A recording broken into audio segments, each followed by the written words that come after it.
Look at me. Look at me. Listen to me. My Vegas three-way that I had with Carrot Top and David Copperfield. I really felt that lack of support in a really big way. The subject line is, what are you wearing? Do you want to know who I learned it from? Ivana Trump. Trump, Trump, Trump, Trump, Trump. Yeah, that's a cult.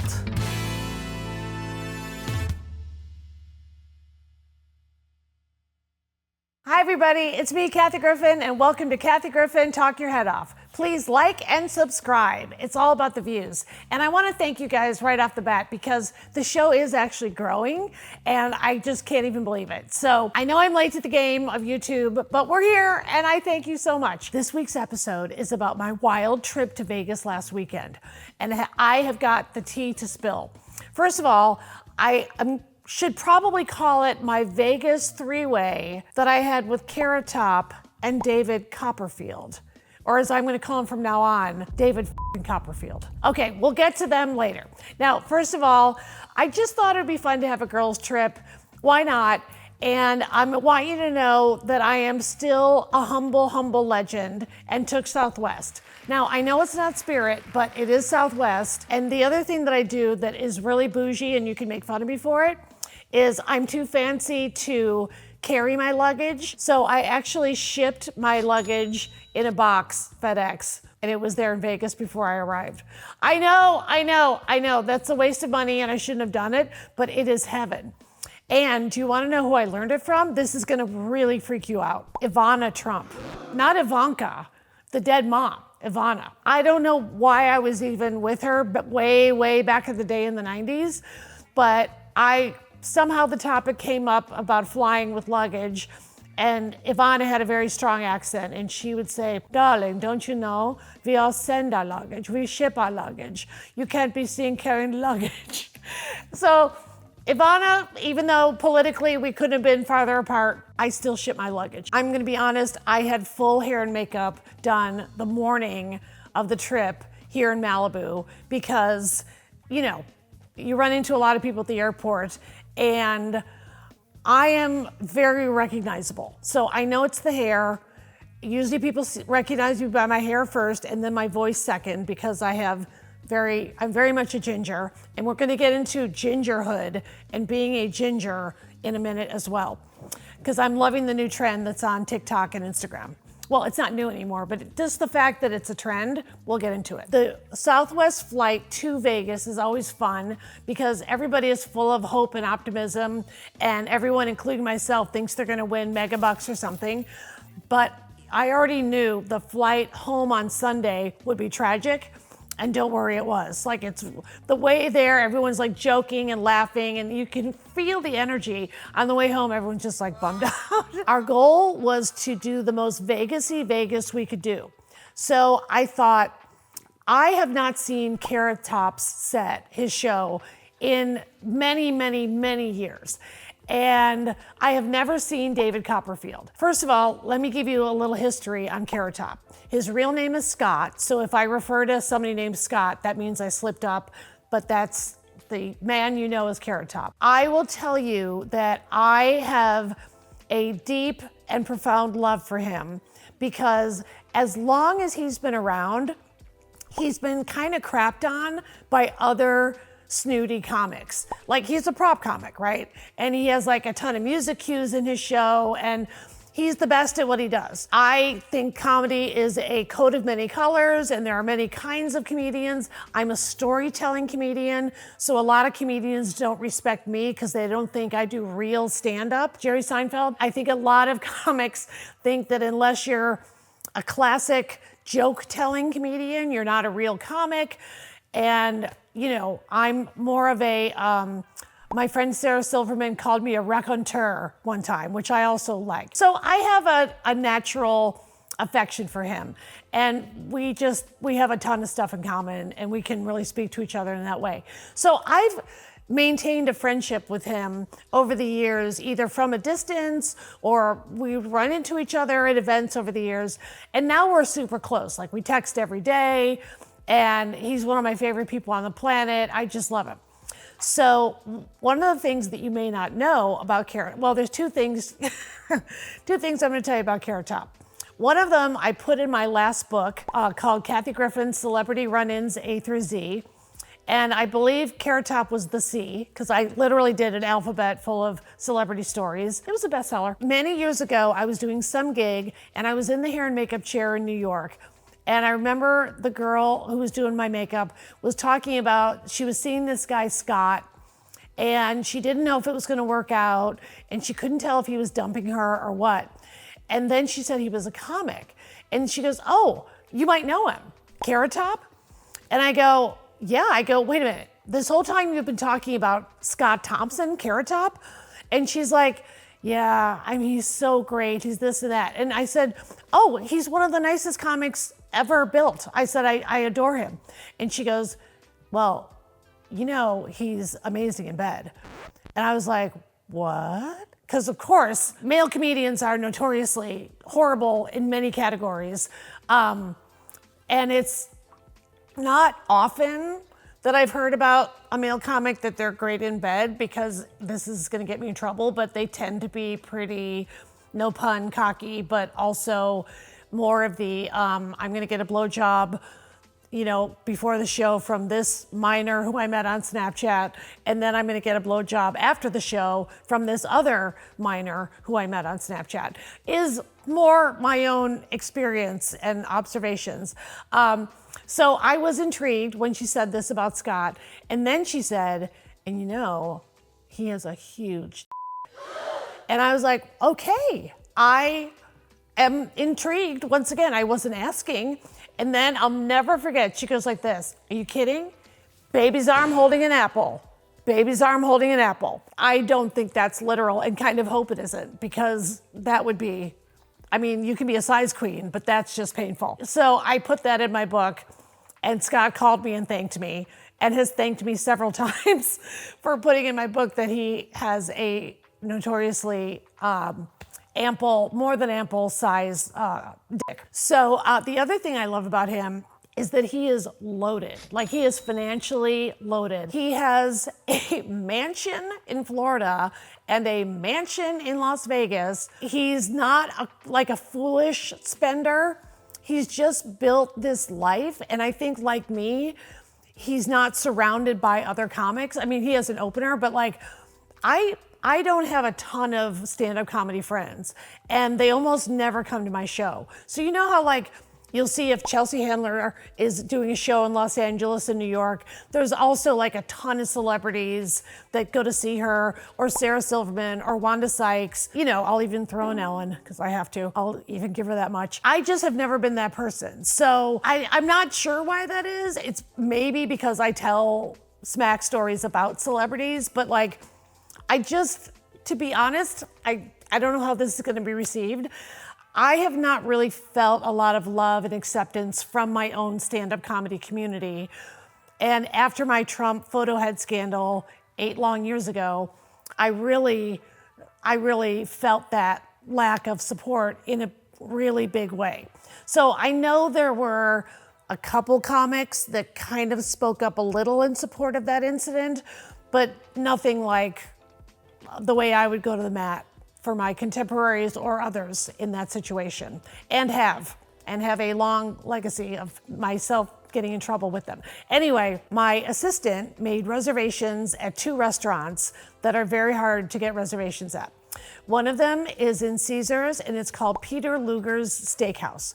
We got all dressed up, and for me, it's not like the mini dress and the heels anymore, but it's still like dress nice, but I have to wear flats, you guys. At my age, I can't. It's a whole thing. And I have to say, they treated me great. They were like, right this way, Miss Griffin. And you know, I love being called Miss Griffin now. It's my new thing. They put us in like the center table of the whole restaurant, the center booth, and I felt very A-list for a moment. And the meal was outstanding, and the service was outstanding. And then at the end of the meal, a couple walked past me. Looked like a married couple, I don't know, maybe in their 40s. This woman comes up and she starts marching. And she goes, hey, Kathy, Trump, Trump, Trump, Trump, Trump, Trump, Trump, Trump, Trump 2020. All right. The whole restaurant saw it. She was yelling at me until she exited the restaurant. I took a minute, because remember, I've had 8 years of this. And I just took a minute to just look at her and just think, yeah, that's a cult. That's a Nexium level cult member thing to do. And she may be branded, for all I know. Not with Keith Raniere, with Donald Trump on her hip, for all I know, or her pubic area. I kind of hope she is, actually. I'd like to do it myself with a hot branding iron. How crazy is that, you guys? That to this day, that chick looks at me and thinks she's doing some pro-Trump act of rebellion in like a 5-star restaurant. And I just wanted to give you that little footnote of that happening. So when you hear people like me saying Trumpers are cult members and you think, oh, that's a little extreme. No, I think they really are. Then it was time to go to Carrot Top's show. So he has a residency at the Luxor, which I think he's had since 1996. So once again, rolling in dough, absolutely. Between the big cock and the money, he's got it all. And by the way, just as a side note, he has dreads now, and it's my favorite out of all of his hairstyles. So he's got curly red hair like I do, and we share the ginger brotherhood, sisterhood. But I love the dreads on him. I actually think it's really cute and sexy. I sit down, and the crowd was a little rowdy. And let me just say, as a fellow comedian, there was one woman in the very front row that was lovingly heckling Scott, but like, he tried to shut her up a couple of times, and I just felt for him, because I know what that's like when you have a heckler that isn't saying, you suck, but like my hecklers are invariably a very inebriated gay guy just going, girl, talk about Cher. Like that is actually as bad as heckling you suck, because I'm doing my act and it's like someone is standing right next to me in my ear having a completely separate drunken conversation. And so he did a couple Trump jokes, and the woman then revealed herself as a Trumper. And because of my presence in the audience, a Trump versus non-Trumper fight broke out in the audience of the Carrot Top show. So there were two gay guys behind me that had seen me, and they were also quite inebriated, but I could hear them like, take a selfie with her. So I was like, okay, I'm gonna take a selfie with them after the show. But when the Trump lady in the front started yelling good things about Trump, and kind of randomly, because Scott's doing his act, but then he'd move on to another topic, but she would still randomly yell something positive about Trump. Then the two gays behind me yelled, "F Trump," really loud, and then it was just go time. So Scott's doing his act. I'm sitting there trying to shrink and become invisible. My hair, I felt like the beam of the Luxor was on my hair at that moment. And it only was a rumbling for a couple of minutes, and luckily calmer people prevailed and kind of shushed them. And Scott never stopped the show for a second. He was so professional and so great. All right, so then afterwards, I said to my girlfriends, well, Scott and I kind of want to hang out by ourselves, so let's go say hi, tell him you did a great job, and then I'm going to ditch you two girls. So I go backstage, and Scott has this it's like a studio apartment backstage, because when you have a residency, they kind of build you a backstage. I mean, when I do my shows and I tour, I'm backstage, and I'm lucky to have lights and a folding chair, and I put on my makeup to the best of my ability, holding my iPhone light up or something. He's got a full bar. Gibson Guitars sent him custom-made bar stools. He's got like 2 beds. He's got a couch. He's got his toys all around, all of his various things. And so we just hung out there. So he's quite shy in person, and it was funny because I realized, oh yeah, we mostly text and send each other videos. We don't even talk on the phone that much, but we just hung out and just talked comedian to comedian. And honestly, it was special to me because, like I said, I don't have a ton of one-on-one time with other comics who are my age group, have been in the game this long, who've had ups and downs, who've always somehow stayed in the game.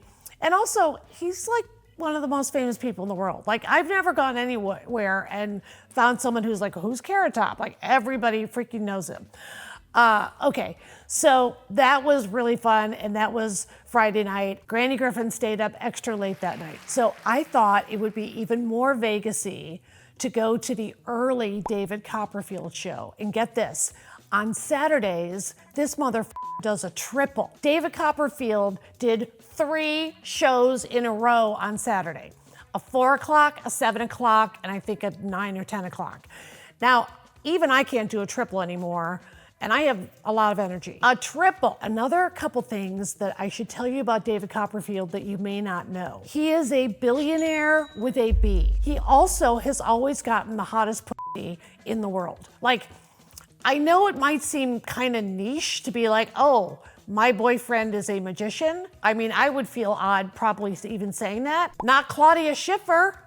Remember that shit? Years with supermodel Claudia Schiffer. And he's got a model now. He never marries them.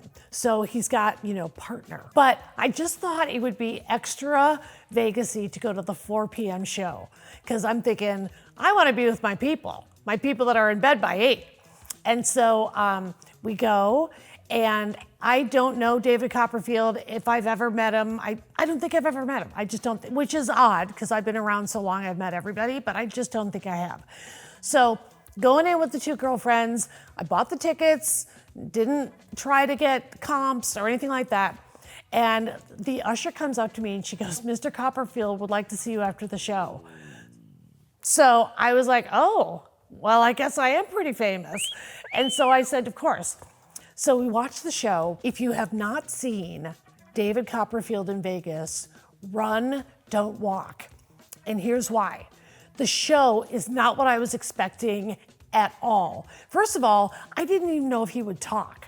Like, I don't go to magic shows. So I thought, what if the whole show he's just like moving his eyes around and then this magic trick happens and then this magic. And then I'm thinking, how does magic work in a big theater? Like, I thought the whole idea with magic is like you keep people focused on the deck of cards and then the magic happens when he puts the card up the sleeve and then makes it disappear. So I'm like, well, you can't do the card up the sleeve joke for a big theater. Okay, he talks nonstop without almost taking a breath the entire show. And he does several jokes that are really corny dad jokes. And David, I know you're watching this. You can't get mad at me because you know that is true. But the funny thing is, he has so much dialogue and it's a perfectly memorized monologue. He's doing a triple. That the jokes are like the same tone as the rest of the magic talk. But here's what's really fascinating. The focus of the David Copperfield show is his tortured relationship he had with his father. So I actually think the show should be called David Copperfield Tortured Soul. It's a level of magic. And also there's a bizarre quality that I found to be riveting. I was not bored for a minute. The tricks fooled me because I kept like thinking, wait, is he still talking about how he doesn't know if his father loved him enough? Like, it's like a therapy session with David Copperfield. But get this, he's got like a Howie Mandel level of germaphobia that is worth the price of the most expensive ticket alone.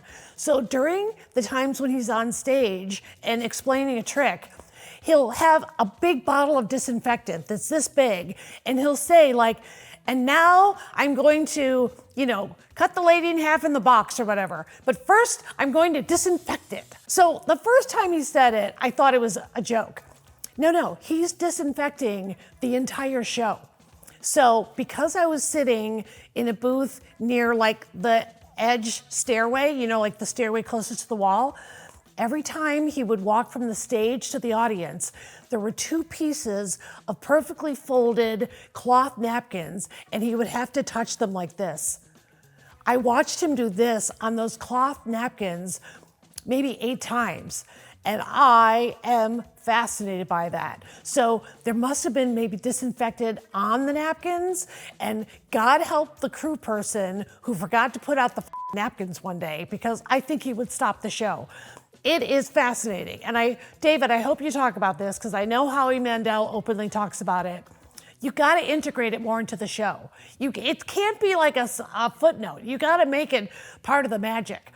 Maybe explain, like at one point, he makes a vintage car appear above him, and it looks like it's suspended in air. Spray it, disinfect it. Just disinfect the tires or something, because that shit is fascinating and you're underestimating it. He's got parent issues to the point where he talks about his mom and dad, and then he goes and shows vintage sepia tone footage of his young parents at the beach. And it's really touching. Then later on in the show, and this is not a spoiler, it's a magic show. I'm only into the psychology part. So then he's like, my father sent me a letter, and I was so busy working that I never opened it until after he died. And I have regrets about that. And I'm doing this in a very lighthearted way. It's like way deeper when you go see him live. So every time he shows the old-fashioned footage, it's really touching. And you're like, oh my gosh, that's so cool that he has that documentation of his mom and dad. And I guess magic is a family art. And so it's a family show, and what would I know? I work blue. Although there's also a lot of really dirty double entendre jokes. So go for that part. Because there was like an 8-year-old next to me, and like 14 times I just checked in with her. I was like, I think he just did a fucking joke. Okay, so then he's like, I wish I could go back in time and thank my father and apologize for not opening his letter or whatever. So then they go back to the old footage, except David Copperfield of today is now at the beach with the vintage footage of the dad, and then you realize, oh, that was an actor. I know it's magic, but it also kind of freaked me out. Like, is your dad even really dead? I know that's dark, but okay. So now I'm thinking about how the usher said, David wants to see you right after the show. And I'm gonna do one of two things. I'm either not going to acknowledge the germaphobia and the daddy issues and the mommy issues and the tales that he told, because the audience loved it. And he does this really cool thing, by the way, which is the people that were the volunteers in the show, like he'll say, I need somebody, and somebody will raise their hand. He does this really cool thing where after every single show, this is the hardest working motherfucker ever. After every show, he actually has them line up, and he does a private hand trick, like cards magic show, just for the people that were good enough to be volunteers and be part of the tricks. So I gotta give him major credit for that. So the show ends, standing ovation, but he also has control issues that are very obvious. Like he tells you when to stand. He's like, and now you stand. Applause. Like he literally says the word applause, which I'm gonna steal, because that worked. I was all, and then I stood every time. Okay, so afterwards we go back and we're waiting for him, and I don't know what his backstage is gonna look like. Remember, I've just been in Carrot Tops. I have no idea what David's is gonna be. It could be similar it could be identical for all I know. All right, so he comes out. So I'm thinking, oh, shit, I'm not gonna see the backstage, which I kind of would have liked to see, but I probably have too many germs. He ignores my girlfriends completely, like they're not even there. That part cracked me up. So I immediately go in on him. And here's why. I'm thinking, he's been in Vegas so long, I'll bet he had Joan Rivers go in on him. I'll bet he had Don Rickles go in on him. So he comes out, and I go, what's up, daddy issues? Don't worry, I'm not gonna touch you. Jesus Christ, how many times were you gonna touch those napkins? And God love him, he laughed, and he kept going like this and just laughing and laughing. And I mean, I went in, I was ruthless. I'm not like a roaster per se, but I have to say, I roasted the shit out of him, and he took it on the chin. So of course I fell in love with him. Then he turns back into his actual personality and starts being controlling with me. And he goes, listen to me, look at me, listen to me. Like he kept saying that. And I was like, I'm looking, I'm listening. He goes, I watched your YouTube show that you did about being on the Stephen Colbert show and how you were in tears crying in the wings. Then I went back and I watched the actual interview, and I want you to watch it again. I know you said you haven't been able to watch it in 7 years since it aired, but I want you to like yourself, and I want you to watch it again because you handled it with grace and you had that audience, and I want you to watch it again. Will you promise me? Look at me. Look at me. Listen to me. Okay, I'll watch it. Jesus, I mean, I don't really like to watch, but watch it again.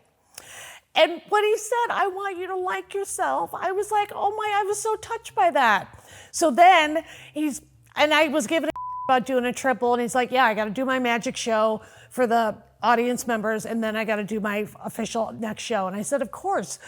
And I was giving a about him owning 11 islands in the Bahamas. Yeah, he's not just a billionaire with a B. He started with one, like we all do. He owns 11 islands in the Bahamas. Who's doing the magic now? Yeah, David Copperfield, that's who. So I was teasing him about that. So he splits his time between his islands and the island of Las Vegas. And so we took a group picture, and then he basically pushed my girlfriends out of the way and goes, now a picture of us alone. So that's the picture I'm gonna show you right now. Aww. Come on, how epic is that? I am intrigued by people that are what I call legit weirdos. Like, a lot of people think they're weird, like, oh my gosh, I'm the weirdest one in my office party. I put a lampshade on my head. And then they're the most pedestrian person in real life.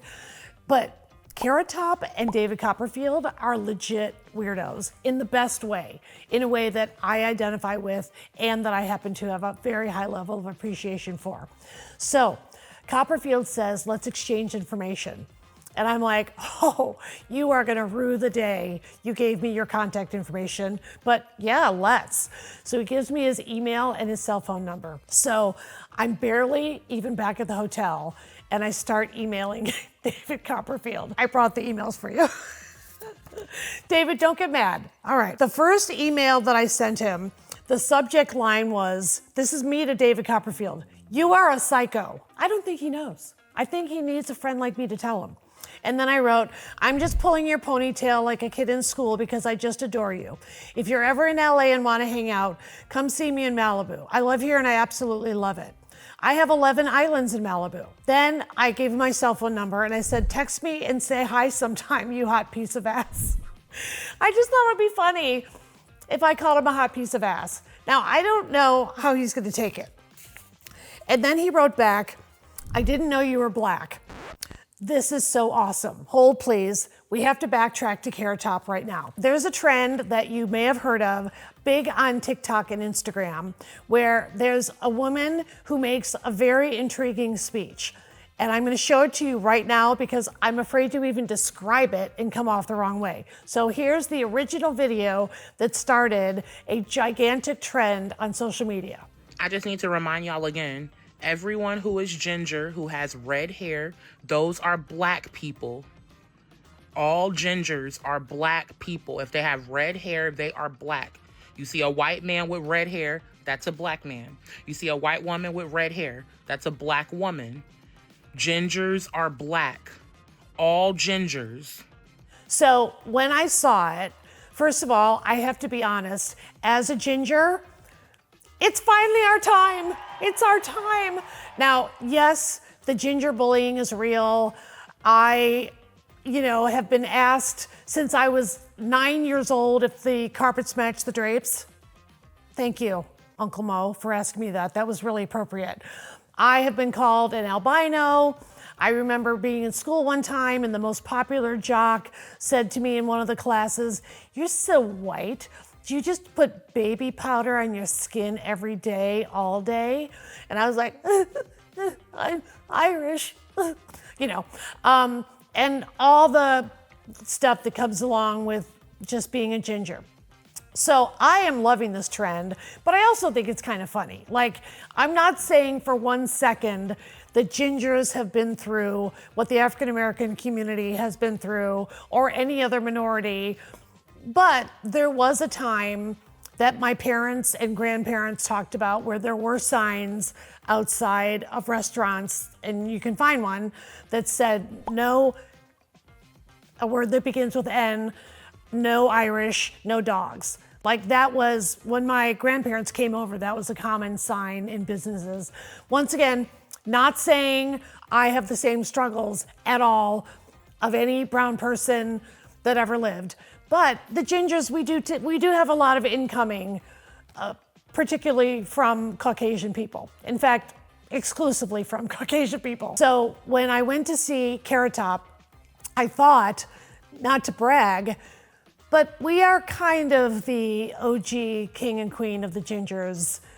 And, you know, I have taken a lot of flack for that. And, you know, so I thought doing a video with him would be great. But I also didn't want to do a joke that would come off as insensitive in any way. And so when I saw him backstage, he already showed the video in his live show, and so he already has a joke about it. But doing something together, he was like, yeah, let's do it. And I said, I think the best way to do it is this. All gingers are black people. If they have red hair, they are black. You see a white man with red hair, that's a black man. You see a white woman with red hair, that's a black woman. So I was so glad that he liked the idea and played along, because I thought, oh God, if we, either one of us say anything, it could come off the wrong way. So that's why David Copperfield emailed me, I never knew you were black. He was making a joke about that very specific TikTok and Instagram trend. Okay, so I emailed back to David Copperfield. The subject line is, what are you wearing? I just thought it would be fun to do a spin on, like, I'm a perv. I don't typically email this stuff to guys or text. I'm not like a sexter, but I just thought if you're gonna do it, do it with an icon. I wrote, look, tell the wife or partner or whatever bimbo model you're with who stole you from me to just look the other way. So David Copperfield's response to me asking him, what are you wearing? And basically insulting his girlfriend, partner, baby mama, and saying, I want a piece of that action. He simply wrote back a capital letter K, which I believe was David Copperfield's way of saying, all right, enough with your ginger bullshit. Like, stop sexting me. This is getting weird. And he's a magician. So I pulled some magic on the magician, and I got the ginger job done with Carrot Top on the same weekend. And that's my show. Thank you for watching Kathy Griffin Talk Your Head Off. Please like and subscribe. Please subscribe to my Patreon and Substack and be a paid subscriber. There, I said it. And you can follow me on all the other socials. I'm always trying to make you laugh or be interesting in some way, shape, or form. So I love you guys. I cannot wait to read the comments. And thank you for watching Kathy Griffin Talk Your Head Off.